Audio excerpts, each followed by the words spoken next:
बचाना है, फिर मेरे को कौन बचाएगा? मेरे बच्चों को कौन बचाएगा? मेरी मां को कौन बचाएगा? मेरी मस्जिद को कौन बचाएगा? मेरी जान को कौन बचाएगा? बैठना, मगर सियासत में बैठना नहीं है, खड़े रहकर मुकाबला करना। सियासत में बैठना नहीं, बैठे तो दफना देते आपको। सियासत में खड़े रहना है, सियासत में खड़े रहना है, सीना तान कर खड़े रहना और बोला हाँ लड़ेंगे। इसमें आपको फुटबॉल खेलना है, फुटबॉल खेल के गोल मारना है, मगर हम क्या कर रहे हैं? हम क्या कर रहे हैं? हम खुद फुटबॉल बन जा रहे हैं इनके पैरों में। भी करवाया जा रहा है।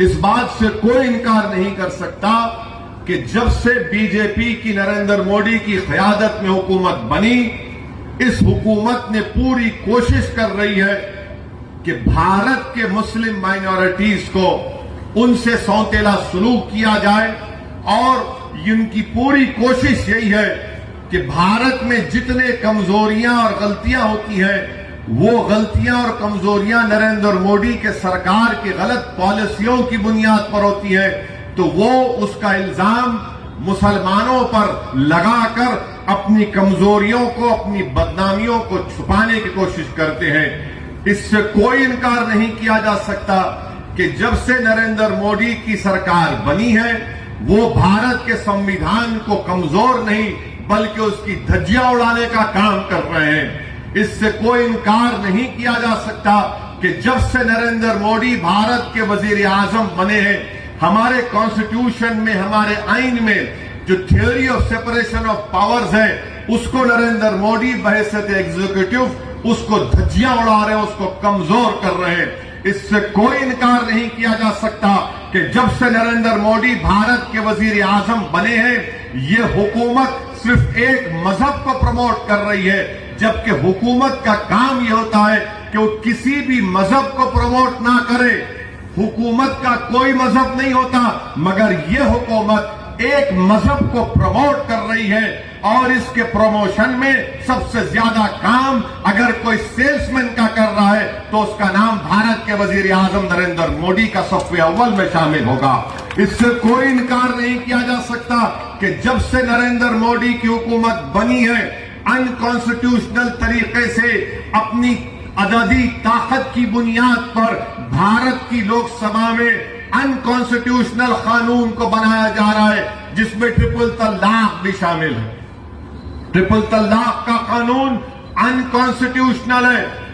ये कानून बनाकर नरेंद्र मोदी की हुकूमत ने ये बता रहे हैं कि अगर इस कानून के तहत किसी मुसलमान को गिरफ्तार किया जाएगा और दूसरे मैरिजेस के एक्ट में कानून के तहत किसी को गिरफ्तार किया जाएगा और कोर्ट दोनों को सजा देती है, तो अगर किसी मुसलमान को सजा होती है तो 3 साल और किसी गैर मुस्लिम को सजा होती है तो 1 साल। ये अनकॉन्स्टिट्यूशनल है।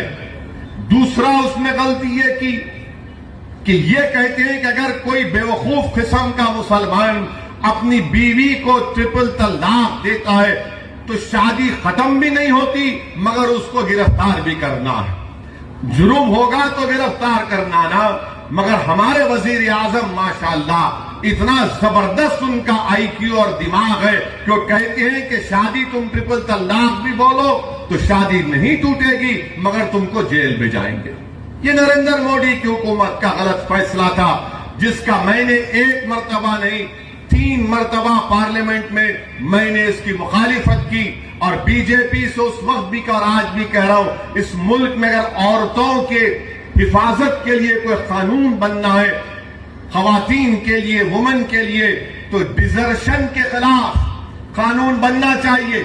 यह नहीं हो सकता कि आज हमारे देश में, हमारे कंट्री में 3.2 मिलियन ऐसी मैरिड वुमेन है, शादीशुदा है, मगर अपने शौहर के साथ नहीं। शादीशुदा है जिसमें हमारी गुजरात की एक भाभी भी शामिल है। उनको भी इंसाफ मिलना, सबको इंसाफ मिलना, मगर उस पर कानून नहीं बनाएंगे। इस बात से कोई इनकार नहीं किया जा सकता कि नरेंद्र मोदी जब ट्रिपल तलाक का कानून बन रहा था, मैंने पार्लियामेंट में वोटिंग की डिवीजन का मुतालबा किया। जाकर आप रिकॉर्ड देख लो, आज ये डीएमके कांग्रेस के लोग असदुद्दीन ओवैसी को और टीटी दिनाकरन के अलायंस को कहते हैं बी टीम है। आपने क्यों वोट नहीं दिया? क्यों वोट नहीं दिया आपने? इस बात से कोई इंकार नहीं कर सकता कि नरेंद्र मोदी की हुकूमत ने अनलॉफुल एक्टिविटीज प्रिवेंशन एक्ट का कानून बनाया। अमित शाह जुलाई 2019 में कानून लाए और उसको इतना बदतरीन और गलत तरीके से बना दिया। आपको मालूम उस कानून की तायीद कौन कर रहा था? मैंने पार्लियामेंट में खड़े होकर, मेरी स्पीच है, सुनो आप। चिदम्बरम के बेटे कार्तिक चिदम्बरम जो एमपी है तमिलनाडु के, उनके सामने कहा कि 2008 में जब यूपीए की गवर्नमेंट थी उस वक्त भी मैंने अपोज किया था। जब चिदम्बरम होम मिनिस्टर थे, मैंने यूपीए के साथ होते हुए मैंने उस बिल की मुखालिफत की और उस वक्त भी कहा, 2019 में जब अमित शाह उसके अमेंडमेंट लाए उस वक्त भी कहा यह कानून का इस्तेमाल सिर्फ मुसलमान पर, दलित पर, आदिवासी पर और उन इंटेलेक्चुअल्स पर होगा जो एंटी गवर्नमेंट होंगे। और मैंने पार्लियामेंट में खड़े होकर कहा कि मैं अल्लाह से दुआ करता हूं कि कांग्रेस के लीडरों को जेल में डाला जाए, वो कम से कम 5-5, 6-6 साल, 7 साल जेल में रहकर निकलेंगे तो तब उनको दलित, आदिवासी और मुसलमानों की तकलीफ समझ में आएंगी। तो कांग्रेस के पूरे एमपी खड़े हो गए, कार्तिक चिदम्बरम भी खड़े हो गए। मैंने कहा तकलीफ हुई ना अब तुमको तकलीफ हुई ना अब? बोले तुम्हारा जिक्र किए तो तुमको तकलीफ हुई। ये नरेंद्र मोदी की हुकूमत ने काम किया। कांग्रेस पार्टी ने यूएपीए बिल का सपोर्ट किया। मैं डिवीजन का मुतालबा किया, वोटिंग का, तो क्या डीएमके ने वोट दिया? कांग्रेस तो आज डीएमके के साथ भाई भाई बन के फिर रहे, मोदी का साथ दिए। और डीएमके जब मैं वोटिंग किया, वोटिंग का डिवीजन का मुतालबा किया तो डीएमके वॉकआउट कर गए। मैं पूछा डीएमके के लोगों को, वोट डालना? नो, इनफ, हम जा रहे, वी आर गोइंग। मतलब क्यों जा रहे? ठहर के रजिस्टर कराओ।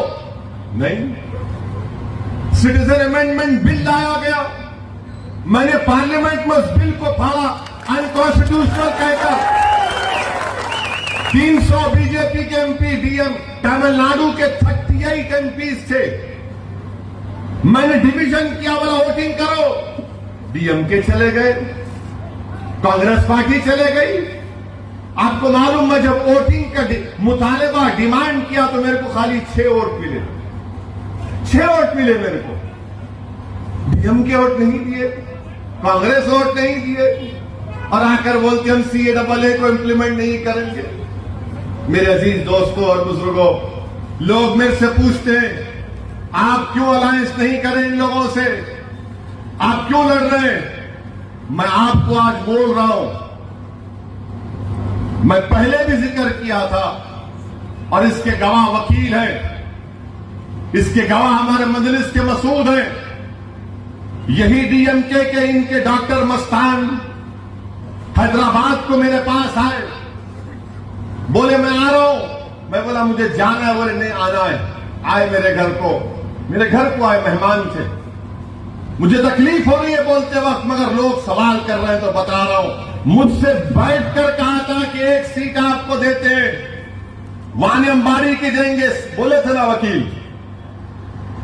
आप हमारे माइनॉरिटी कन्वेंशन में आ जाइए। मैंने कहा मैं नहीं आ सकता, मेरा यूपी में प्रोग्राम है। बोले नहीं, हमारे लीडर बोल रहे आप आना, उनके बाजू बैठना। You must come and you must sit beside our leader. मैं बोला भाई आप अचानक आ गए मेरे घर को, मैं आपकी इज्जत करता हूं, मगर आप मेरा प्रोग्राम कैंसिल करो। बड़ा जिद करके, बड़ा जिद करे, प्रोग्राम कैंसिल कराए, वीडियो निकाले, चेन्नई पहुंचे, 2 घंटे के अंदर बोल दिए कौन Owaisi, we don't know him. हम उनको बोले नहीं तो मेरे घर में क्या चाय पीने आए थे? ये एम्पायर होटल है क्या मेरा घर? मील्स खाने को आए थे? या मौसम की बात करने आए थे हैदराबाद तमिलनाडु में कितना अच्छा मौसम था। क्यों आए थे मेरे घर को फिर आप भाग गए ना, मैं नहीं भागा। मेरी बेइज्जती आपने की और आप ये समझ रहे थे कि मैं तुम्हारे डीएमके की तरह का कोई मुसलमान लीडर हूं जो तुम्हारे फेंके हुए हड्डियों पर जिंदा हूं। नहीं, याद रखो, मैं इलेक्शन लड़ता हूं तो जिंदगी भर लड़ता रहूंगा इंशाअल्लाह ताला। हम जिंदगी भर लड़ेंगे इलेक्शन। लड़ना ही तो हमको आता है ना, सीना दिखाना हमको आता है, पीठ दिखाना हमारी फितरत में नहीं है। जीत हार तो अल्लाह देने वाला है। तुम क्या दोगे? जीतोगे अल्लाह देगा, अल्लाह कामयाबी देगा, अल्लाह इज्जत देने वाला है। ये काम इनका था। अब बोल रहे B team B team B team. क्यों? क्या आपके पास क्या सर्टिफिकेट की दुकान है? आपके साथ गए तो आपकी टीम में, न तो बी टीम में। मेरे अजीज दोस्तों और बुजुर्गों, मैं जानता हूं कि हमारे मुल्क में फिरका परस्ती बढ़ रही है, मगर क्या फिरका परस्ती 2014 से बढ़ रही? क्या फिरका परस्ती पहले नहीं थी? क्या डीएमके अगर 2002 में अटल बिहारी वाजपेयी की हुकूमत की सपोर्ट नहीं करती, अप्रैल 30, 2002 को डीएमके ने लोकसभा में गुजरात के फसादात का जो मोशन आया था उसमें डीएमके ने सपोर्ट किया। अगर जब डीएमके सपोर्ट विड्रॉ कर लेती अटल बिहारी वाजपेयी गवर्नमेंट से, तो नरेंद्र मोदी इस देश के प्राइम मिनिस्टर नहीं बनते थे। अगर आज नरेंद्र मोदी प्राइम मिनिस्टर है तो डीएमके की वजह से है। अगर तुम उस वक्त विड्रॉ करते अपनी सपोर्ट को, आज तुम बड़ी हमदर्द दिखा रहे हो।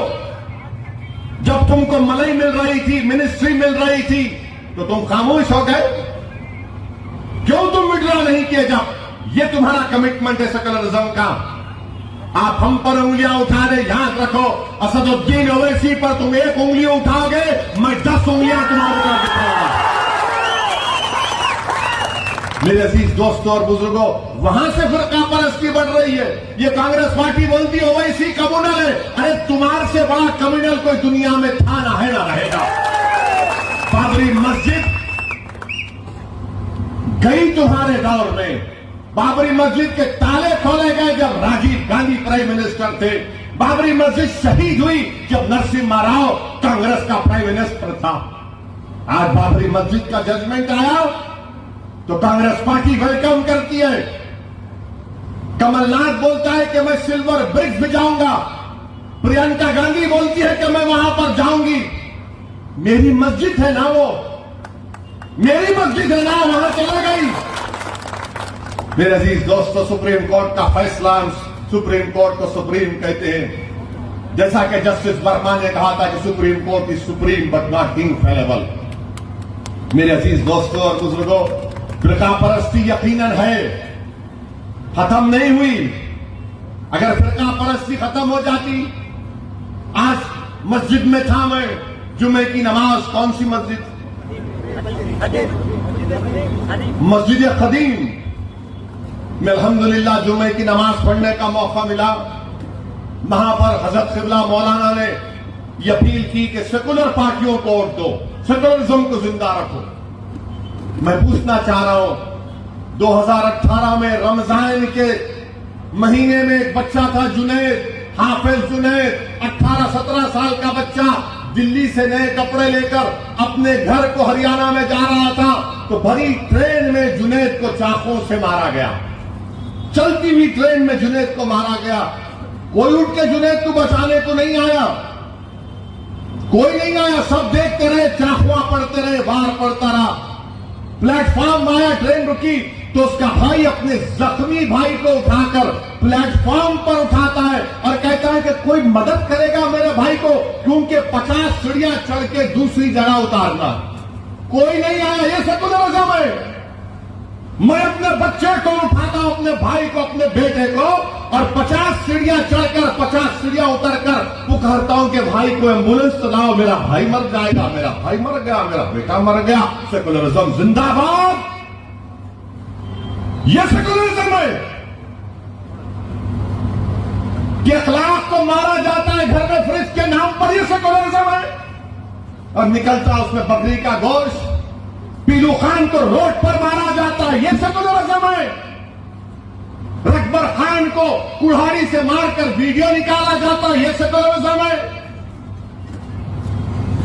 झारखंड में अलीमुद्दीन अंसारी को पूरी मार्केट में वीडियो निकालकर मार मार कर खत्म कर दिया जाता है, यह सेकुलरिज्म है। कहां है सेकुलरिज्म, मुझे बताओ। हां, सेकुलरिज्म है भारत के कॉन्स्टिट्यूशन में और रहेगा। मैं इस पॉलिटिकल सेकुलरिज्म के खिलाफ था और रहूंगा। कोई आके बोलेगा ये कहां है सेकुलरिज्म? अगर सेकुलरिज्म होता तो मेरी जो मस्जिद शहीद हो रही थी कोई सामने आता, कोई नहीं आया। सेकुलरिज्म है ना। तो दिल्ली में 20 मसाजिद को जलाया गया, नुकसान पहुंचाया गया, सेकुलरिज्म, सेकुलर पार्टी को वोट दो, वहां है ना।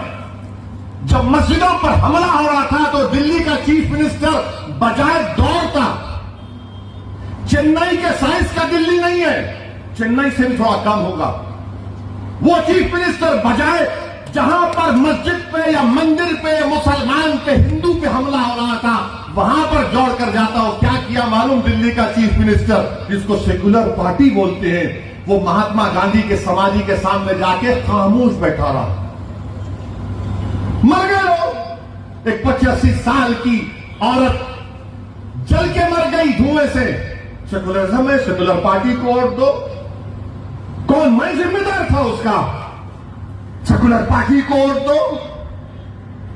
दिल्ली, बंबई, गुजरात के पूरे वाकयात आपके सामने, सेकुलर पार्टी को वोट दो। अरे कहां है सेकुलरिज्म? मैं जो देखना चाह रहा हूं। संविधान में है मगर प्रैक्टिकल रियलिटी में नहीं है। जो लोग बोलते ना सेकुलर पार्टी को वोट दो, मैं उनसे पूछना चाहता हूं, नरेंद्र मोदी को 2014 में, ये मेरा नहीं CSDS का डेटा है, centre for social development studies Delhi का मशहूर थिंक टैंक है, 31% नरेंद्र मोदी को हिंदू वोट मिला था 2014 में। 2019 में वो 37% हो गया, 31 से 37 हो गया। मैं जिम्मेदार हूं और ये जिम्मेदारी हम पे नहीं। इलेक्शन आते ही सब लोग बोलते देखो आपको सेकुलरिज्म को बचाना है। अरे ये सेकुलरिज्म ये कौन सा तोता है? कहां है भाई? किधर है वो? बताओ ना। बचाना है, फिर मेरे को कौन बचाएगा? मेरे बच्चों को कौन बचाएगा? मेरी मां को कौन बचाएगा? मेरी मस्जिद को कौन बचाएगा? मेरी जान को कौन बचाएगा? मेरी पहचान को कौन बचाएगा? क्या हम गुलाम हैं इन लोगों के? इलेक्शन आते हैं कि खाली वोट डालो, वोट डालो। क्या हम वोट नहीं दे सकते? क्या तुम पैदा इसलिए हो कि तुम वाने बाड़ी में सिर्फ वोट डालोगे, वकील को नहीं डालोगे? क्या आप वोट डालने के लिए पैदा हुए, वोट लेने के लिए नहीं पैदा हुए? मेरे अजीज दोस्तों और बुजुर्गों, डरना नहीं है किसी से। क्यों डरेंगे आप? और आज के खुतबे में बयान में मौलाना ने बहुत अच्छा समझाया कि नमाज में खड़े होकर कब पढ़ना है, नमाज में माफ करना बैठकर कब पढ़ सकते हैं। मौलाना ने, मुफ्ती साहब ने बहुत अच्छा समझाया कि दोनों जानों पर बैठ के नमाज पढ़ सकते, अलकट पलकट मारकर बैठ सकते, नहीं तो कुर्सी पे कब बैठ सकते जब आपके पैरों में ताकत कम हो जाती। मेरे दिमाग में ख्याल आया, बात तो सही बोले, जब पैर में ताकत नहीं है तो ही जानों पे बैठना, नहीं तो अलकट पलकट मारकर बैठना।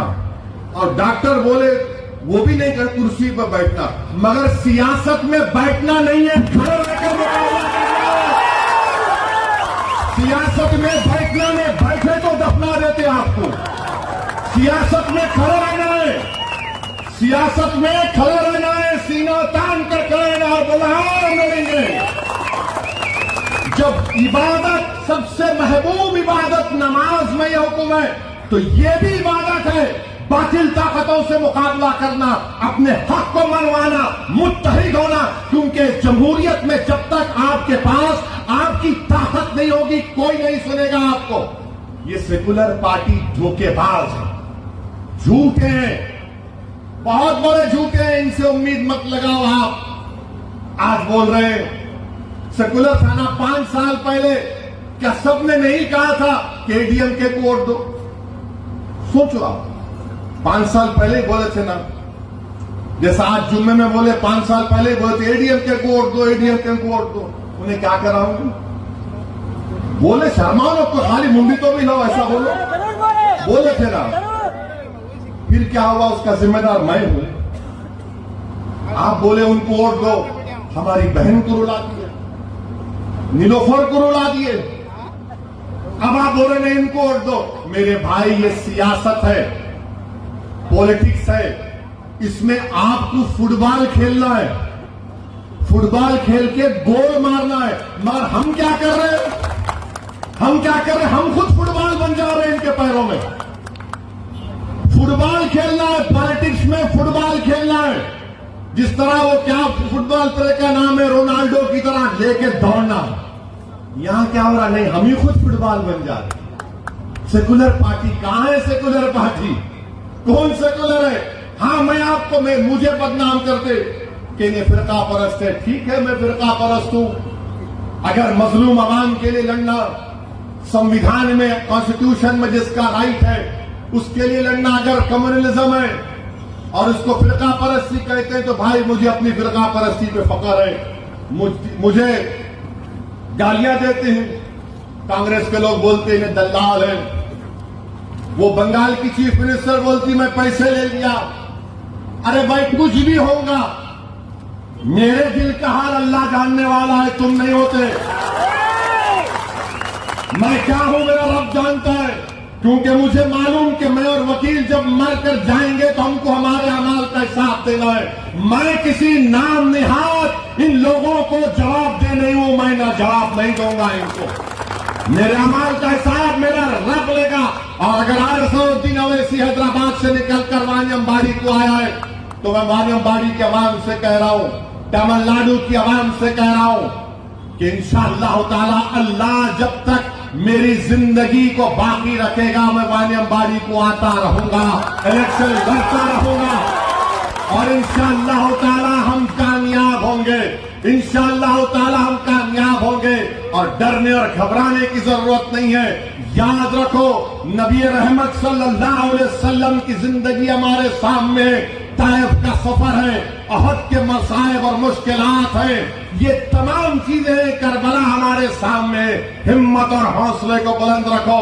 6 तारीख के दिन निकलकर आप अपने एक कोट पतंग के निशान पर पूरे एतमाद के साथ और बगैर डरे, सिर्फ रब से डरना है, ना मोदी से डरना है, ना स्टालिन से डरना है, ना ईपीएस से डरना है, ना ओपीएस से डरना है, ना ओवैसी से डरना है, ना दीनाकरण से डरना है, किसी से नहीं डरना।